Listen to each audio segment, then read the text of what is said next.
BA part 1 की class में सभी विद्यार्थियों का स्वागत है।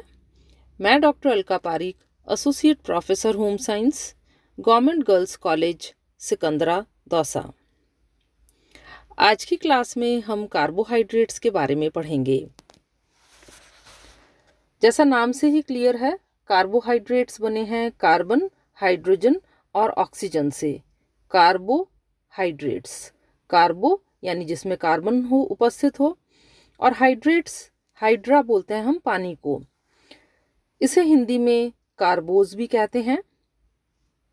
आपको मालूम ही होगा कि भारत में ही नहीं बल्कि पूरे विश्व में ऊर्जा प्राप्ति का प्रमुख स्रोत कार्बोहाइड्रेट है।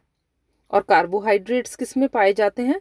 सारे अनाजों में, सीरियल्स में, ब्रेड, चपाती, चावल, मक्का, गेहूं, बाजरा, रागी, आलू, चुकंदर, इन सभी के अंदर गुड़, शक्कर, सभी के अंदर कार्बोहाइड्रेट पाए जाते हैं। और कार्बोहाइड्रेट ऊर्जा के सबसे सस्ते साधन होते हैं। They are the cheapest source of energy.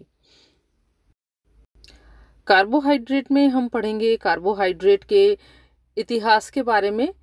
इसके अलावा इंट्रोडक्शन ऑफ कार्बोहाइड्रेट्स, फंक्शंस यानी कार्य, क्लासिफिकेशन ऑफ कार्बोहाइड्रेट्स यानी वर्गीकरण, क्लासिफिकेशन, कार्बोहाइड्रेट का पाचन, अवशोषण और डाइटरी गाइडलाइंस।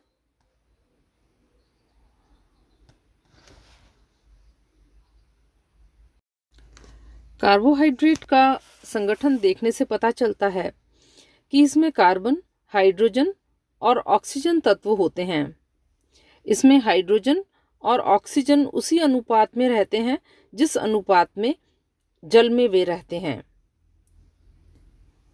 कार्बोहाइड्रेट्स को पॉलीहाइड्रोक्सी एल्डिहाइड्स या कीटोन्स भी कहते हैं। इसमें हाइड्रोजन और ऑक्सीजन 2:1 के अनुपात में उपस्थित होते हैं। कार्बोहाइड्रेट हमारे भोजन का मुख्य भाग है। एक साधारण व्यक्ति के भोजन में 55 से 65% तक ऊर्जा कार्बोहाइड्रेट से ही मिलती है। उच्च आर्थिक वर्ग के लोग अपनी आवश्यक ऊर्जा का 40% कार्बोहाइड्रेट से प्राप्त करते हैं, जबकि निम्न आय वर्गीय, जिनका मुख्य काम कठिन शारीरिक परिश्रम, मेहनत और मजदूरी करना है, अपनी आवश्यक ऊर्जा का 85 से 90% कार्बोज युक्त भोज्य पदार्थ से ही प्राप्त करते हैं, क्योंकि उनके पास धन का अभाव होता है और इसीलिए वे वसा या प्रोटीन नहीं ले पाते अपनी डाइट में। तो बच्चों, हम ये कह सकते हैं कि कार्बोहाइड्रेट्स ऊर्जा की मांग की पूर्ति के लिए सबसे सस्ता और सरल साधन है।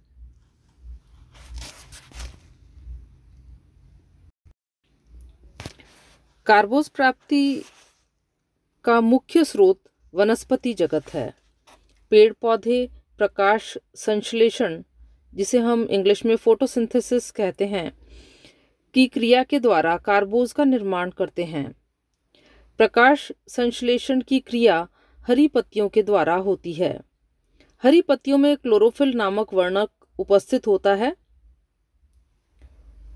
ये क्लोरोफिल जल और वातावरण से कार्बन डाइऑक्साइड लेकर सूर्य प्रकाश की उपस्थिति में कार्बोज का निर्माण करते हैं, जिन्हें पौधे अपने जड़, तना, फल, फूल और बीज में जमा करते हैं।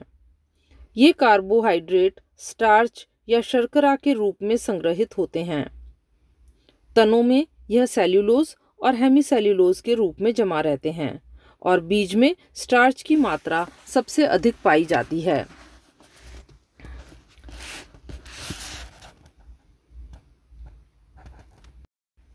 कार्बोहाइड्रेट का वर्णन दो प्रकार से किया जाता है।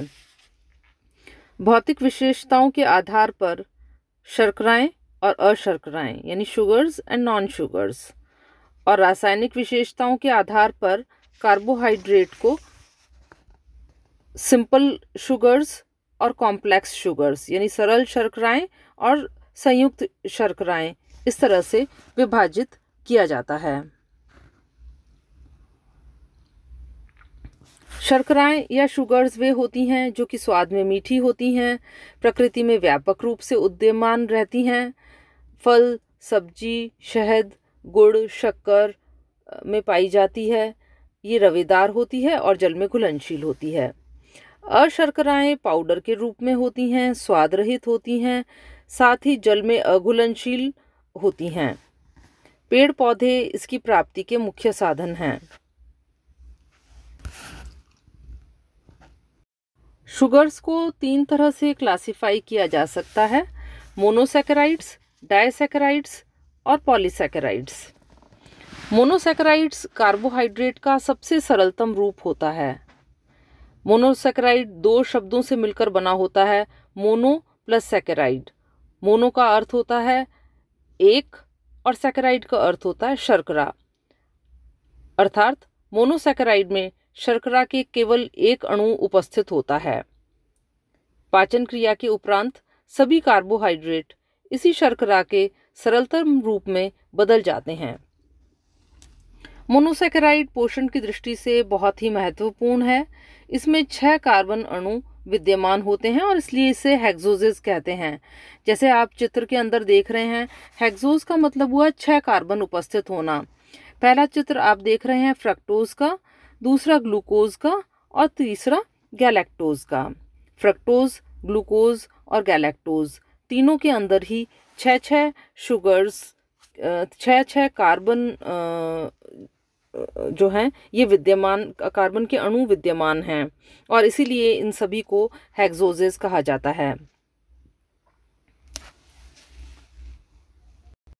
बच्चों, मोनोसैकेराइड में सबसे पहली शुगर होती है ग्लूकोज। ग्लूकोज शर्करा की सबसे सरलतम इकाई है।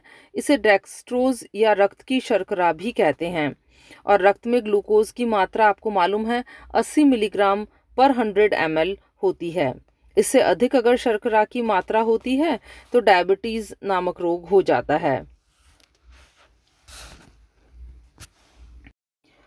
दूसरी प्रकार की जो शुगर होती है उसे फ्रक्टोज कहते हैं। फ्रक्टोज को फल शर्करा या फ्रूट शुगर भी कहते हैं। यह सबसे अधिक मीठी शर्करा होती है। ग्लूकोज की अपेक्षा फ्रक्टोज की मिठास 2 गुना अधिक होती है। शहद में इसकी मात्रा बहुत अधिक होती है। तीसरी शुगर होती है गैलेक्टोज। पोषण की दृष्टि से गैलेक्टोज भी अत्यंत महत्वपूर्ण और उपयोगी कार्बोहाइड्रेट है। यह प्रकृति में स्वतंत्र रूप से विद्यमान नहीं है, परंतु अन्य खाद्य पदार्थों के साथ मिश्रण के रूप में विद्यमान रहती है। दुग्ध शर्करा, जिसे लैक्टोज कहते हैं, पाचन के बाद एक अणु ग्लूकोज और एक अणु गैलेक्टोज में परिवर्तित हो जाती है। लेकिन रक्तवाहिनियों में गैलेक्टोज का सीधा अवशोषण नहीं होता, बल्कि अवशोषण से पूर्व यह पाचक एंजाइम की उपस्थिति में पहले ग्लूकोज में बदलती है, फिर रक्तवाहिनियों के द्वारा अवशोषित कर ली जाती है। छोटे बच्चों में जब कभी भी गैलेक्टोज को ग्लूकोज के रूप में बदलने में सहायक एंजाइम की मात्रा कम होती है, तब किन्हीं कारणों से निष्क्रिय हो जाती है और ऐसी स्थिति में रक्त में गैलेक्टोज की मात्रा बढ़ जाती है और इसे बोलते हैं, एक बीमारी गैलेक्टोसीमिया नाम से जाना जाता है। दूसरी मोनोसैकेराइड शुगर्स होती हैं राइबोज और डीऑक्सीराइबोज। राइबोज 5 कार्बन वाली शुगर है और ये आरएनए के निर्माण में काम आती है। दूसरी डीऑक्सीराइबोज जो शुगर है ये भी 5 कार्बन वाली शुगर है और ये डीएनए के फॉर्मेशन में के लिए हेल्पफुल होती है। लेकिन न्यूट्रिएंट और न्यूट्रिशन के अंदर हम इसको नहीं पढ़ते क्योंकि इसकी रिक्वायरमेंट एज सच नहीं होती है। डाइसैकेराइड्स, जब मोनोसैकेराइड्स के 2 अणु आपस में घनीभूत क्रिया के द्वारा मिलते हैं तो एक अणु जल और एक अणु डाइसैकेराइड का निर्माण होता है। इस प्रकार डाइसैकेराइड्स में मोनोसैकेराइड के 2 अणु विद्यमान रहते हैं। 2 अणु ग्लूकोज आपस में मिलकर एक अणु माल्टोज बनाते हैं और इस प्रकार एक अणु ग्लूकोज और एक अणु गैलेक्टोज मिलकर एक अणु लैक्टोज का निर्माण होता है। पोषण की दृष्टि से निम्नांकित डाइसैकेराइड्स ज़्यादा महत्वपूर्ण हैं। पहला है सुक्रोज, दूसरा माल्टोज और तीसरा लैक्टोज। इन तीनों ही डाइसैकेराइड्स का अध्ययन हम अपनी अगली क्लास में करेंगे। तो आज की क्लास में हमने किया कार्बोहाइड्रेट्स क्या होते हैं, इनका संगठन और इनका क्लासिफिकेशन किस तरह से अलग अलग प्रकार से किया जाता है, और मोनोसैकेराइड्स, डाइसैकेराइड्स और पॉलीसैकेराइड्स क्या होते हैं। साथ ही हमने मोनोसैकेराइड्स का और उनके वर्गीकरण का भी अध्ययन किया। अगली क्लास में हम डाइसैकेराइड के वर्गीकरण का अध्ययन करेंगे। आज के लिए इतना ही। धन्यवाद।